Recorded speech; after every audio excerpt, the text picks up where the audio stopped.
All right. You don't think I ran out of adventure stories? Certainly not even on Mount Washington. First time I went to Mount Washington, I think was 75 with a guy from a gymnastic team, Bill, and another guy, Roger, who was actually on the junior Olympic team because we were in high school. But anyway, and anyway, and we climbed up to be nice to me. We did Hillman's Highway instead of the head wall. So we were off a little to the left, the first time. So it's a year later. It's 1976. It's April 19th, that weekend.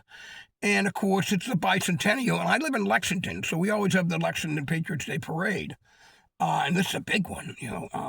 So my mom's a little bummed that I am going to not go to the parade. Instead, I'm going to spend one whole week winter camping on Mount Washington. Man, crazy. But Roger and Bill had done it before, so I trusted them that I'd be okay. And I am in the best shape of my life because I've been on the gymnastic team for the last 3 years, and now I'm a senior in high school, and I'm ripped and.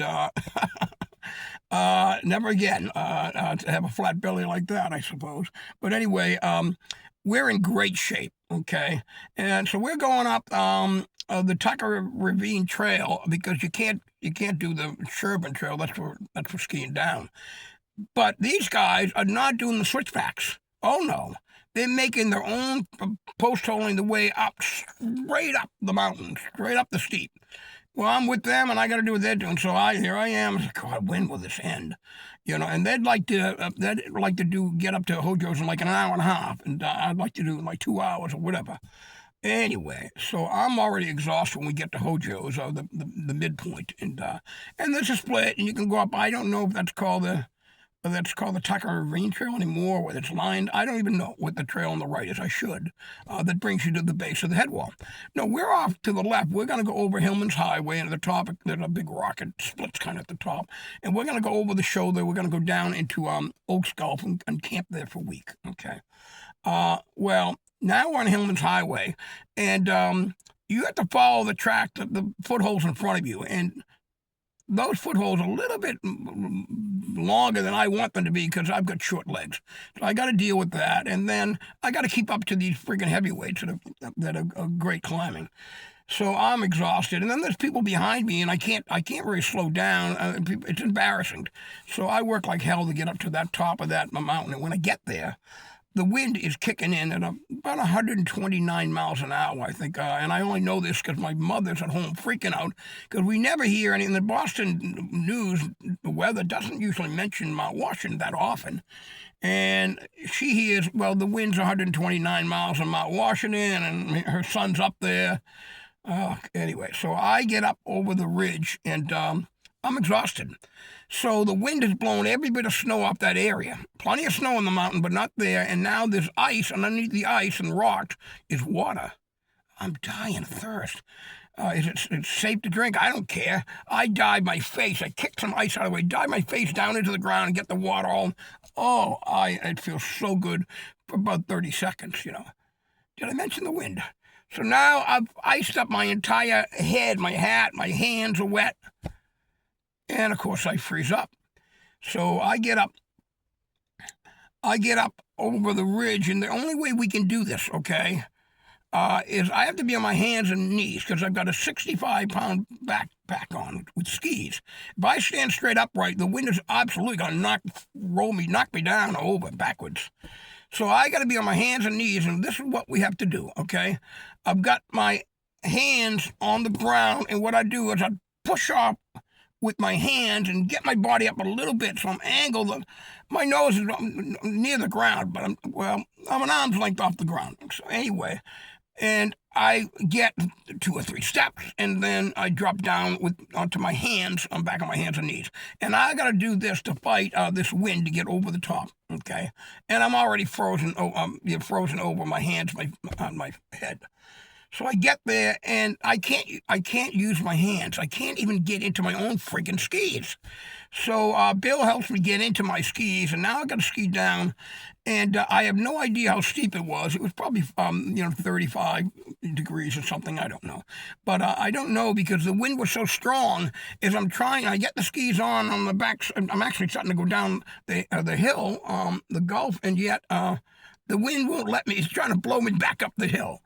So I get down a little steep. Finally, I'm a little bit out of the wind, a little steep, and I get to ski down. And we're gonna ski down about halfway. I'm gonna go in between the two avalanche gullies because they avalanche all the time.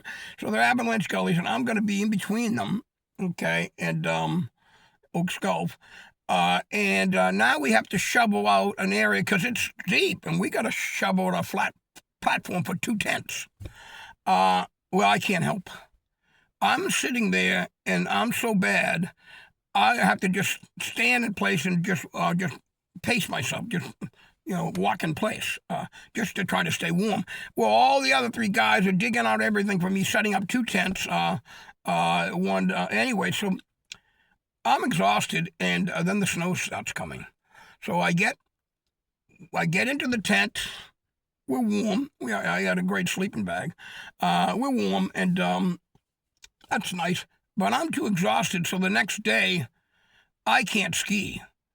Well, we got a couple feet of snow, at least 2 feet of snow, and our tents are all buried in. Now, I knew during the night we had the tents would be, the snow was kicking and we had to come out, and I'm useless, so the buddies are doing everything for me. But the next morning, they're pumped. They've got a couple feet of new snow, and they're up and skiing. I said, sorry, guys, I can't make it today. And I spend the day in the freaking tent, staying warm and just resting because I'm beat. But then I still got another 4 days to ski, and we ski all over the place. It is fantastic. The big thing we ate was not that I was into Lipton iced tea, but that's what we had. A lot of Lipton iced tea. Bill knew where to go. You know exactly where to go underneath the rock face where he could find running water in the middle of winter. So we used that water. I don't think we treated it with iodine and with our iced tea. And then cheese and pepperoni sticks. And again, I'm not really into the, what's it called? The candy bar with the nuts. It's nuts, chocolate, and raisins. I don't like the raisins so much. And we have gourd. So anyway, we got all that, and I'm having a good time the next day, and the sun comes out, and I'm skiing.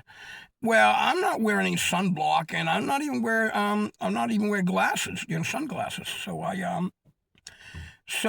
get snowblind. The sun is so bright, and it bounces off the snow up into my face, and my eyelids shut right up. They swell up and they come right up. I don't know what snowblind is.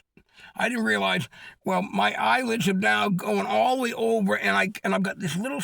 I can kind of see out of one eye, and I can't see out of the other, and I'm swollen up big time. And I'm going to ski the rest of the week. A massive red face, all swollen. I ski the rest of the week like that, crazy. One of the times I'm skiing, I fell and I couldn't stop. So I took my pole and I jammed it into the snow to stop me from sliding.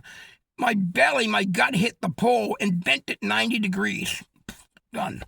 And then Billy sees me, and he's down below. He gets over in the right place, and he jumps on me. Now, I know to dig my boots and everything, but he now jumps on me, and we almost stop, but then we both are now sliding. It's steep. And he's digging his skis in, and his boots in. Finally, I come to a stop, and at least in this situation, it wasn't where I was going to run into a rock face or over a cliff or anything in that area, but there's plenty of places you can do that, So anyway, the rest of the week, I know Wednesday, the guy goes down, he wants to get a little food for us. He goes down to the base of Mount Washington in the lodge. He leaves his skis, boots, and poles in the lodge. He goes into town, hitchhikes into town, comes back, and someone stole his boots.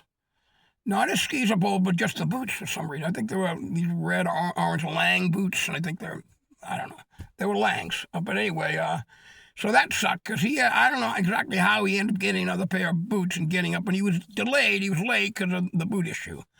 But we got off that, and I thought at the time I'd never do that again, and I haven't. But who am I kidding? You forget all the yicky stuff, and you only remember the good stuff.